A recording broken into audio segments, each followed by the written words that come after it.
Hello बच्चों, अपने last video में हम लोगों ने 13 मूल फलनों के समाकलन सूत्रों का अध्ययन किया था। वहां हमने बताया था कि प्रत्येक समाकलन को करते समय हम लोग उसमें एक अचर पद जोड़ते हैं जिसे हम लोग स्वेच्छ अचर या आर्बिट्रेरी कांस्टेंट बोलते हैं। और इस प्रकार के समाकलन को हम लोग व्यापक समाकलन या जनरल इंटीग्रेशन कहते हैं। इसी समाकलन को इस अचर पद की उपस्थिति के कारण अनिश्चित समाकलन भी कहा जाता है, क्योंकि इसमें जो स्वेच्छ अचर होता है इसका मान कुछ भी हो सकता है। इसलिए हम लोग इस प्रकार के समाकलन को अनिश्चित समाकलन भी कहते हैं। आज हम लोग अनिश्चित समाकलनों के कुछ गुणधर्मों का अध्ययन करेंगे और उसके बाद कुछ क्वेश्चंस भी देखेंगे। गुणधर्म नंबर 1 आपके सामने स्क्रीन पर दिखाई दे रहा है। ये कहता है यदि f(x) कोई फलन है तो d/dx integral f(x) dx is again f(x). ये क्या बताता है हमें कि यदि हम किसी फंक्शन का f(x) का इंटीग्रल कर रहे हैं और इंटीग्रल के बाद उसी का हम डिफरेंशियल कर रहे हैं तो हमारे पास मूल फंक्शन f(x) वापस आ जाता है। आइए अब इसे समझने का प्रयास करते हैं। माना इंटीग्रल स्मॉल f(x) dx जो है वो कैपिटल f(x) के बराबर, कैपिटल f(x) + c के बराबर है। अब हम लोग इसको डिफरेंशिएट कर देते हैं। तब परिभाषा से d/dx bracket capital f(x) + c is equal to d/dx capital f(x) और c चूंकि कांस्टेंट था उसका डिफरेंशियल 0 हो जाएगा। और डेफिनेशन क्या कहती है कि अगर f(x) का स्मॉल f(x) का इंटीग्रल कैपिटल f(x) है तो कैपिटल f(x) का डिफरेंशियल स्मॉल f(x) होगा, तो you will gate small f(x). और अब मैं यहाँ पर इस f(x) कैपिटल f(x) + c की जगह पर अगर ये इंटीग्रल रख दूं क्योंकि ये इसके बराबर है तो हम लोग लिख सकते हैं implies that d/dx integral small f(x) dx is equal to small f(x) again. यानी कि किसी फंक्शन का इंटीग्रल किया जाए और उसी का दोबारा से हम डिफरेंशियल कर दें तो हमें वापस वही फंक्शन मिल जाता है। ये था गुणधर्म नंबर 1। अब हम आते हैं गुणधर्म नंबर 2 की तरफ। गुणधर्म नंबर 2 कहता है कि अगर किसी फंक्शन के साथ किसी कांस्टेंट का मल्टीप्लिकेशन है और आप उसको इंटीग्रेट कर रहे हैं तो इंटीग्रेशन करते समय कांस्टेंट को बाहर रख लिया जाता है और केवल फंक्शन का इंटीग्रल होता है। c यहाँ पर दिखाई दे रहा हमें integral c f(x) dx, c एक कांस्टेंट है तो हम लोग लिखेंगे this is equal to c integral f(x) dx। Constant को इंटीग्रल साइन से बाहर निकाल लिया जाता है, केवल फंक्शन यानी कि x के जो पद होते हैं उन्हीं का इंटीग्रेशन किया जाता है। ये हमारा गुणधर्म नंबर 2 है। अब हम आते हैं गुणधर्म नंबर 3 पर।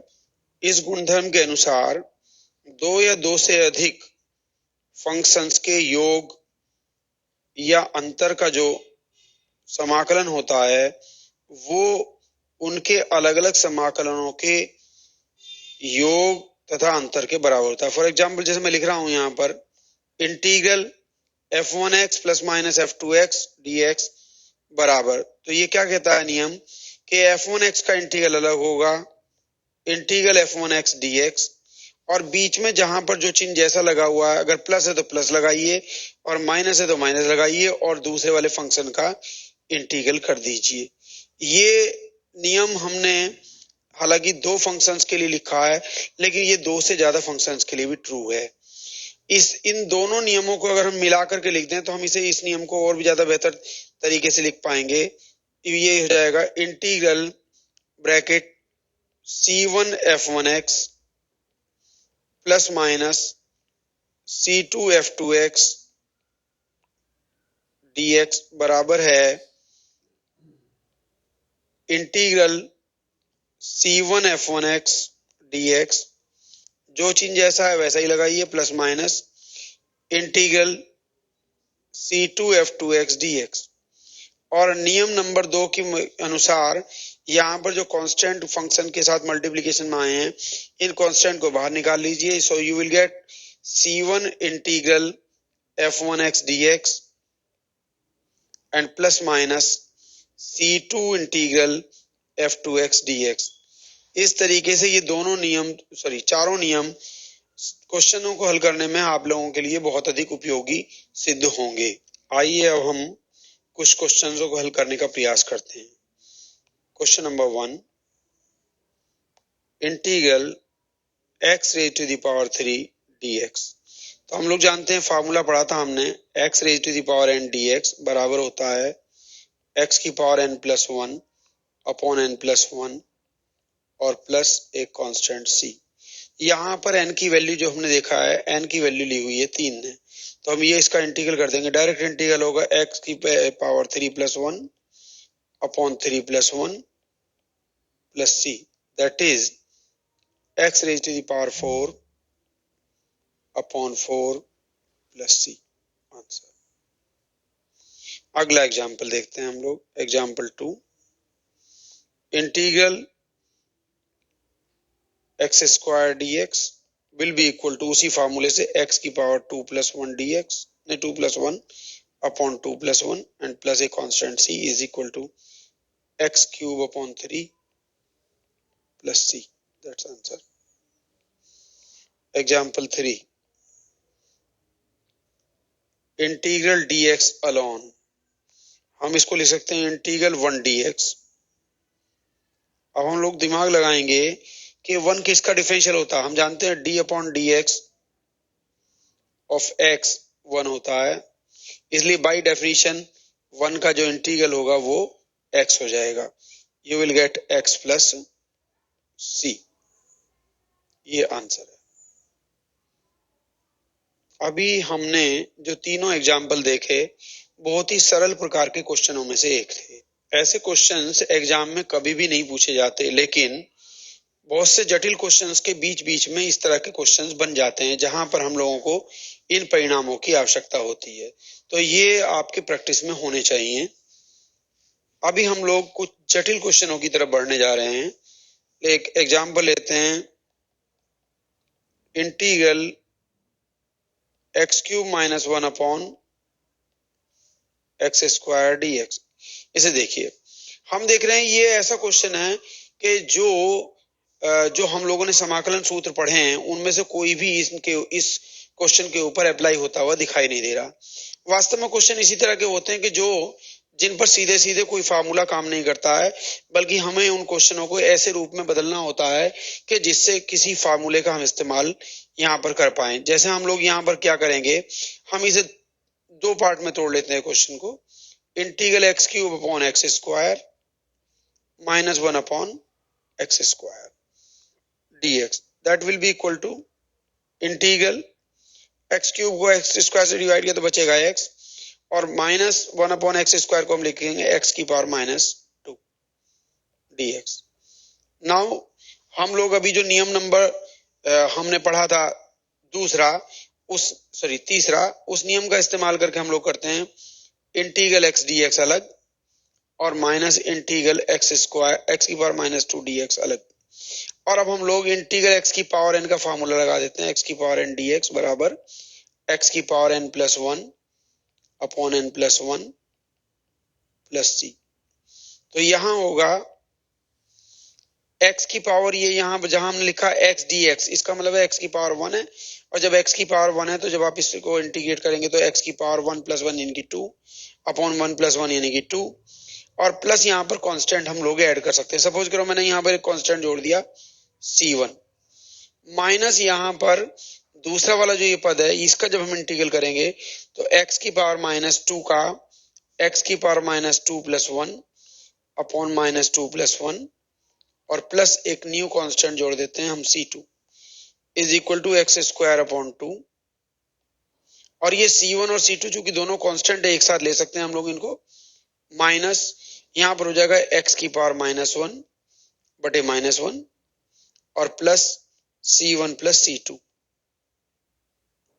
इसके बाद हम लोग लिख सकते हैं इसको, ये माइनस 1 जो है ऊपर वाला साइन चेंज कर देगा, then you will get x square upon 2 plus और x की पावर -1 जो है ऊपर से नीचे ले जाकर के हम इसे प्लस में बदल देंगे 1/x। और C1 और C2 चूंकि दोनों कांस्टेंट है तो इन दोनों की जगह पर एक ही नया कांस्टेंट लिखा जा सकता है C। इस तरीके से हमें ये आंसर मिल जाता है। तो यहाँ पर इस एग्जाम्पल में हमने सीखा कि जब हम किसी एक क्वेश्चन को अलग अलग कई पार्ट में ब्रेक करते हैं तो उसमें भले ही हमें कांस्टेंट जोड़ते हैं, अलग अलग जोड़ते हैं, तो उसके स्थान पर सीधे एक ही कांस्टेंट भी अगर जोड़ दिया जाए तो कोई दिक्कत किसी प्रकार की नहीं होती।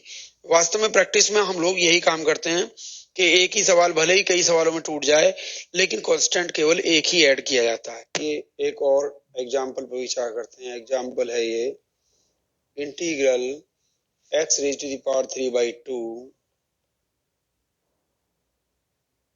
minus plus 2e raised to the power x and minus 1/x and dx।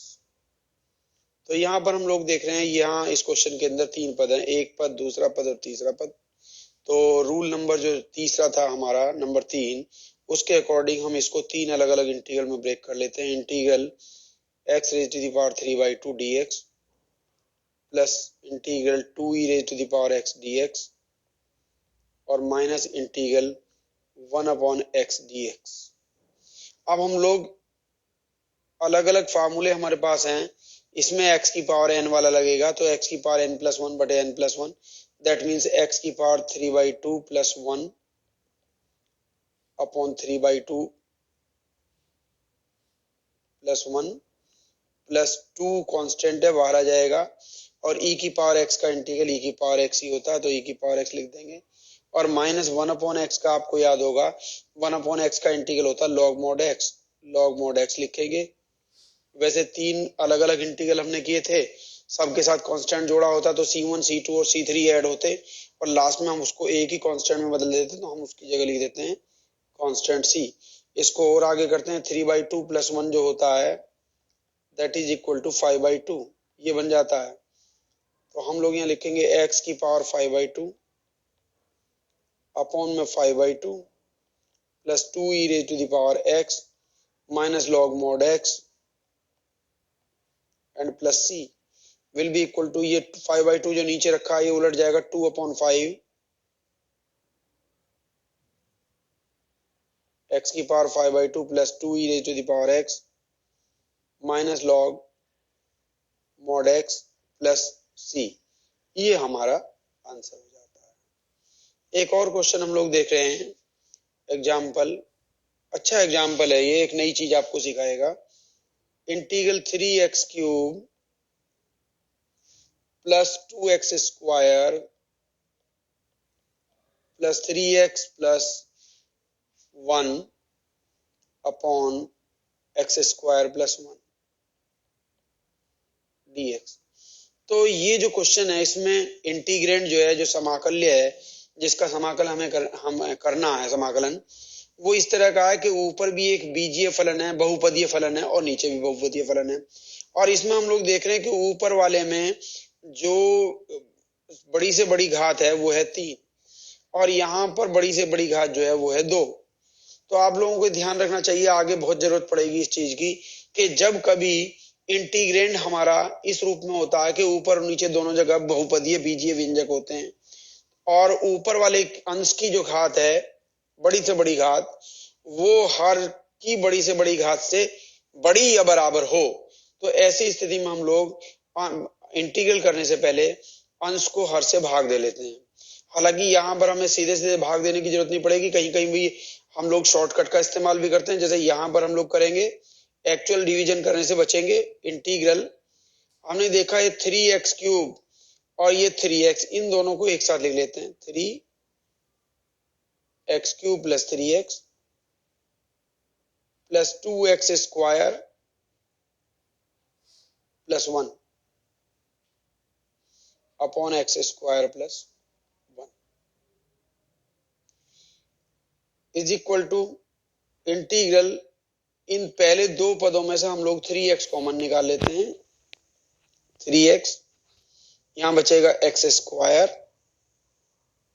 और यहां बचेगा प्लस 1। यहां इसके बाद हम लोग 2x स्क्वायर और ये 1 है, अगर 1 की जगह यहाँ 2 होता तो हम इन दोनों में से भी 2 कॉमन निकाल सकते थे, अंदर एक्स स्क्वायर प्लस 1 बच जाता। तो हम लोग एक काम करते हैं, यहाँ पर 2x स्क्वायर और प्लस 2 कर लेते हैं और 1 सब्ट्रैक्ट कर देते हैं, अपॉन में x square plus 1 dx is equal to integral, bracket बना लिया हम लोगों ने, 3x x square plus 1 upon x square plus 1 अलग कर लिया, प्लस ये दोनों एक साथ रखते हुए इन दोनों में से 2 कॉमन निकाल लिया, x square plus 1 upon x square plus 1 अलग कर लिया, और -1 अपॉन एक्स स्क्वायर प्लस 1 अलग कर लिया। इस तरीके से ये फंक्शन इस फॉर्म में आ जाता है, बराबर। हम देख रहे हैं यहां पर ये एक्स स्क्वायर प्लस 1 कैंसिल हो जाएगा, यहां भी कट जाएगा, तो बचेगा इंटीग्रल ब्रैकेट 3x प्लस 2 और -1 upon x square plus 1 dx is equal to, अब हम लोग रूल्स का इस्तेमाल करते हैं, तो अब ये 3 पद हैं तो इसलिए अलग अलग इंटीग्रल हो जाएगा, integral 3x dx plus integral 2 dx और minus integral 1 upon x square plus 1 dx। इसमें 3 कांस्टेंट है, बाहर निकाल सकते हैं हम लोग, 3 इंटीग्रल x dx, 2 कांस्टेंट है, बाहर निकाल सकते हैं, इंटीग्रल dx और minus integral 1 upon 1 plus x square dx। अब हम लोग देखते हैं यहाँ पर, अभी थोड़ी देर पहले हम लोग x का इंटीग्रल करके आए थे, x का इंटीग्रल होता है x square upon 2, then you will get 3x square upon 2। यहाँ कांस्टेंट जोड़ना चाहिए था हमें, नहीं जोड़ेंगे, प्लस 2, यहाँ पर ये dx के साथ में और कुछ नहीं है, 1 है, और 1 का इंटीग्रल हम लोग जानते हैं होता है x, तो x लिखा 2x। अब यहाँ भी कांस्टेंट जोड़ते, लेकिन हम लोग नहीं जोड़ेंगे, माइनस, और आप लोगों को याद होगा हमने दिखाया था 1 upon 1 plus x square dx जो होता है, इसका इंटीग्रल होता है tan इनवर्स x। तो लास्ट वाला जो टर्म है थर्ड, इसका इंटीग्रल हो जाएगा tan inverse x and plus a constant c। तीनों कांस्टेंट की जगह पर हम लोगों ने एक ही कांस्टेंट ऐड कर दिया, इस तरीके से हमें यह आंसर मिल जाता है। हम लोग आगे बढ़ेंगे, एक और example, integral x square upon x square plus 1 dx। हम लोग देख रहे हैं यहां पर भी जो अंश है वो 2 घात का बहुपदीय व्यंजक है और हर भी 2 घात का बहुपदीय व्यंजक है, यानी कि अंश की घात हर की घात बराबर है, तो ऐसी स्थिति में भी हमें भाग देना चाहिए। लेकिन यहाँ भी हम लोग थोड़ा शॉर्टकट इस्तेमाल करेंगे, ट्रिक। तो हम एक काम कर लेते हैं, ऊपर एक्स स्क्वायर के साथ में 1 ऐड कर देते हैं और 1 ही सब्ट्रैक्ट कर देते हैं, upon x square plus 1 dx बराबर है इंटीग्रल, एक बड़ा ब्रैकेट बना लिया, एक्स स्क्वायर प्लस 1 बटे x square plus 1 minus 1 upon x square plus 1 dx is equal to integral, ये एक्स स्क्वायर प्लस 1 बटे एक्स स्क्वायर प्लस 1 1 बन जाएगा, और minus 1 upon 1 plus x square dx। आगे बढ़ते हैं, अब हम इसे 2 इंटीग्रल में ब्रेक कर लेते हैं, is equal to integral 1 dx और dx alone minus integral 1 upon 1 plus x square dx। You will get x minus tan inverse x and plus 1 constant c, that is answer. इसके बाद हम लोग एक और क्वेश्चन देखते हैं, इसी से मिलता जुलता है एग्जाम्पल, इंटीग्रल x की power 4 upon x square plus 1 dx। यहाँ फिर से हम लोग देख रहे हैं कि अंश की जो घात है वो हर की बड़ी से बड़ी घात से भी बड़ी है, इसलिए यहाँ भी भाजन की क्रिया करनी पड़ेगी, हमें डिवाइड करना पड़ेगा। लेकिन डिवाइड करने के बजाय हम लोग एक ट्रिक लगाते हैं यहाँ पर, x की power 4 minus 1 plus 1 upon x square plus 1 dx बराबर है इंटीग्रल एक्स स्क्वायर का स्क्वायर माइनस 1 का स्क्वायर एक ब्रैकेट में लिख दिया और plus 1 upon x square plus 1 dx बराबर है इंटीग्रल एक्स स्क्वायर माइनस 1 और x square plus 1 and plus 1 upon x square plus 1। आप लोगों को याद होगा ए स्क्वायर माइनस बी स्क्वायर के फैक्टर ए माइनस बी और ए प्लस बी होते हैं, तो उसी रूल का इस्तेमाल करके हम लोगों ने इस टर्म के फैक्टर कर दिए। अब हम लोग इसको दो पार्ट में ब्रेक कर देते हैं इंटीग्रल को। इंटीग्रल बड़ा bracket x square minus 1 x square plus 1 upon x square plus 1 और plus 1 upon x square plus 1 dx is equal to, फिर हम लोग यहाँ देखते हैं एक्स स्क्वायर प्लस 1 से एक्स स्क्वायर प्लस 1 कैंसिल हो जाएगा फर्स्ट इंटीग्रल के अंदर, so you will gate integral bracket x square minus 1 बचेगा और plus 1 upon x square plus 1 बचेगा। देन वी शैल गेट, अलग अलग टर्म बाई टर्म इंटीग्रेट करेंगे, integral x square dx minus integral 1 dx और plus integral 1 upon 1 plus x square. इसके बाद x square का हो जाएगा 2 प्लस 1 यानी कि एक्स क्यूब अपॉन 3 और माइनस 1 अकेले का हो जाएगा एक्स और प्लस इसका बार बार हम लोग कर रहे हैं tan inverse x and plus a constant C और ऐड कर देंगे। इस तरीके से ये हमारे पास आता है। आइए अब एक और नए एग्जाम्पल को देखते हैं। Integral 1 minus sine x upon cos square x.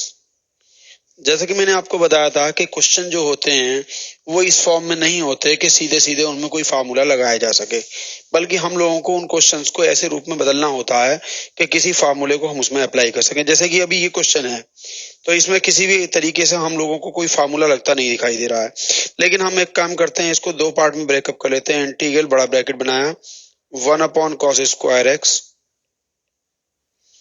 Minus sine x upon cos x into 1 upon cos x. तो आप देखेंगे यहाँ पर ये जो 1 अपॉन कॉस स्क्वायर एक्स है ये बन जाता है सेक स्क्वायर एक्स, और हम जानते हैं सेक स्क्वायर एक्स का इंटीग्रल होता है। ऐसे ये साइन बटे कॉस ये tan बनेगा और 1 अपॉन कॉस ये बनेगा सेक, तो ये बन जाएगा सेक एक्स tan एक्स। इसका इंटीग्रल भी हम लोग जानते हैं होता है। तो अगले स्टेप में हम लोग इसको यूं लिख सकते हैं, integral bracket sec square x minus sec x tan x dx।